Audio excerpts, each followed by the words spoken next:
Have you ever played a game where one of the players suddenly asks the GM one of the following questions? What is the weather like? Or what even is the current season? And then the entire table sits there in silence, because very often people just do not track such things and do not even think about them. For many games this is absolutely okay, but if you are running a game that is set mostly outdoors and that is focused on exploration, weather can add a lot of detail and significantly affect not only your progress, but also your combat performance. What seemed to be a nice dirt road at first turns into a treacherous, muddy and slippery battlefield after a rain, and a windstorm might make ranged combat all but impossible. So let's talk about the weather and how GURPS treats it. What is weather? We can split up weather into three simplified components: temperature, wind, and precipitation. Let's start with temperature. Each character has a temperature comfort zone within which he suffers no ill effects due to heat or cold. For ordinary humans, this zone is 55 degrees wide and falls between 35 degrees and 90 degrees Fahrenheit. In Celsius, this is roughly equivalent to 2 to 32 degrees. Shifting this comfort zone, but keeping its width the same, is a 0-point feature. You can extend it with a temperature tolerance advantage. Damage resistance against cold or fire does not help you with that. Cold and heat are actually quite different, mechanically speaking. So let's take a look at the rules. GURPS Basic Set has rules for cold on page 430. In freezing temperatures, you have to make an health or health-based survival Arctic roll every 30 minutes or lose 1 FP. As usual, once your FP reaches 0, you start to lose HP in addition to losing FP. So keep in mind that cold is deadly. I have seen my share of drunks passing out outside in the winter and freezing. The time interval can become significantly shorter in windy conditions, and the effective temperature can be lower due to the wind chill factor. Your roll is also modified for clothing and every 10 degrees below the bottom border of the comfort zone. If you have gotten your clothes wet, you get another harsh penalty. If you have the feathered perk, then this penalty is reduced. There are also rules for thermal shock that come into play when you are suddenly immersed in icy waters. Heat is described on page 434 of GURPS Basic Set. It works not the same as cold. First, in ordinary hot weather, you do not actually lose FP if you stay in the shade and do not move around much.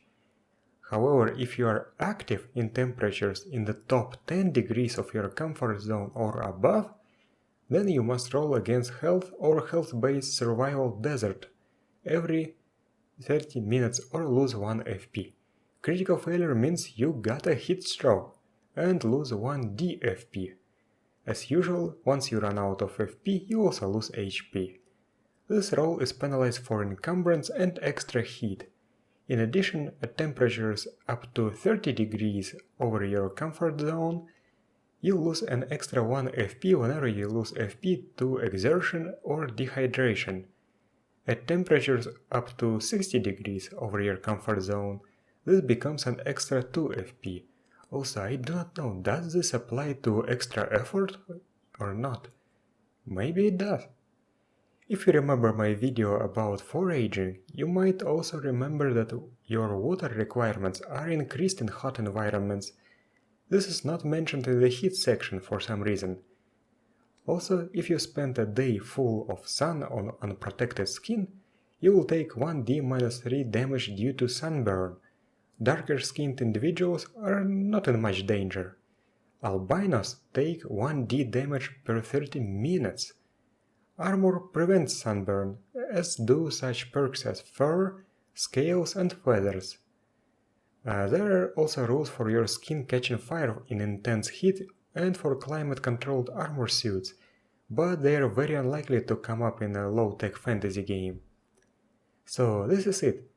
The rules are sufficiently detailed but aren't very complex. Both heat and cold would take up less than a single page. I have used them and they worked fine for me, but there is another alternative, GURPS Dungeon Fantasy 16 Wilderness Adventures. Now, both heat and cold rules take up only half a page. For the most part, they work the same way, but there are some differences. Now, instead of rolling every 30 minutes, you make one daily roll to see how terrible you feel. A failure means spending that day down as many FP as the margin. That's how the hero is faring at any given moment during the day, and is not cumulative between days. Instead of extending the comfort zone, temperature tolerance now provides a bonus to the HT roll. This greatly reduces bookkeeping and time spent on rolling against HT or survival, but still makes HT, survival and temperature tolerance important. I think that this is a quite elegant alternative to the basic rolls. One thing that also differs from the basic set is that you can roll against survival desert or jungle in hot climates, not just survival desert. Sunburn has been slightly simplified as well. That's all you got for temperature. Let's talk about wind. Even though I have seen some GMs keep track of temperature, I have never in my entire life seen a GM use wind. Wind can be important, and sometimes you should also know the wind speed. For example, let's look through GURPS basic set and see what is affected by wind. First, we have the flight with lighter than air that is affected by wind speed. The air version of vibration sense is affected by wind. Area attacks with the drifting enhancements are affected by wind, and those are used often in fantasy games. Blowpipe use is penalized by wind. Disguise animals is affected by wind direction. Wind also affects flying movement. I have already mentioned that wind may decrease the effective ambient temperature. Wind affects water and aerial vehicles. Interestingly enough, nothing is said about wind affecting smell rolls, even in GURPS powers enhanced senses. But anyway, in most of these cases, the text just says it is affected by wind, but doesn't specify how.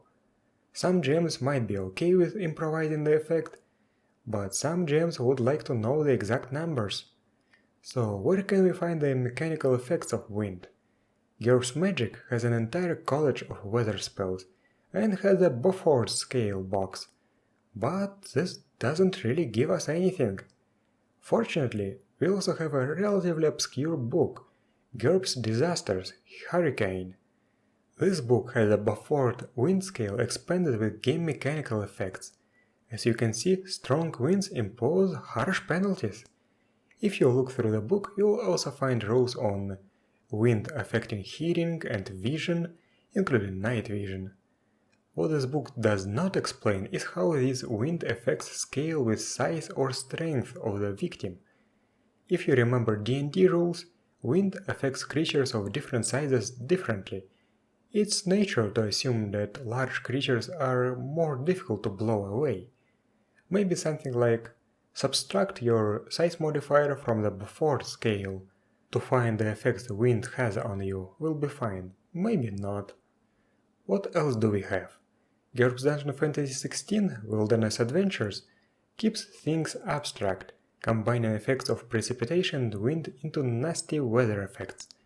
Aside from penalizing overland movement and rolls for survival and tracking, no concrete effects are given. The book also suggests penalizing vision rolls during sandstorms. That's it for wind. But now let's talk about precipitation. In this case, we have even fewer rules.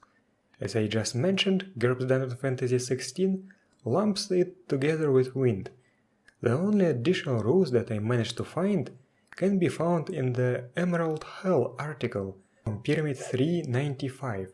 It gives us a table with various precipitation effects and how they affect vision. But what is a ranged increment? The article does not explain it. The only hint is the attack example in the jungle combat section that seems to imply that you get -1 to vision per range increment. That sounds reasonable, but I'm still not 100% sure if I understood it correctly. But anyway, the article itself is great, and I will come back to it in a later video in this series. And there's nothing else about rain. However, GURPS Ultratech has rules for lasers interacting with fog, but this is unlikely to be relevant in fantasy games. The Hail spell description in GURPS Magic says that Hail forces spellcasters to roll against will every second or lose concentration. Particularly large hailstones can deal minor damage too.